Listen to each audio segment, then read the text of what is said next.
Ngayong araw ay di-deliver na nga natin si Cambio King. Dito nga lang sa Lipa City nakatira yung nakabili nito. Ang layo na nga ng itsura nito sa itsura niya dati. Napaka-pogi nito ngayon. At yung nakabili nga nito guys ay marunong at sanay sa owner. Hindi kagaya ng iba na sumakay lang ang alam at gumamit. Yung nakabili nga pala kay Cambio King ay merong pwesto dito sa palengke. Kaya kumain muna kami dito. Napakasarap nga ng mga menu nila dito at napakamura. Shoutout nga pala kay Pare Koy na nag-serve sa atin ng napakasarap na mami. Eto nga yung kinain namin, talaga namang overload. Hindi ko makakalimutan itong si Cambio King.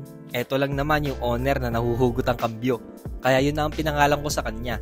Sa mga nais magkaroon ng ganitong sasakyan, eto po ay hindi brand new na galing kasa, kaya hindi maiiwasan na may errors talaga. Hindi ito sasakyan na modelo, na high-tech, kaya kung bibili ka nito, dapat siguraduhin mong meron kang alam kung paano ito gamitin. Kahit nga kotse sa kasa nakaka-errors din. Yun lang mga boss, salamat sa panonood. Huwag niyong kalimutan mag-subscribe. Maraming salamat. Peace out.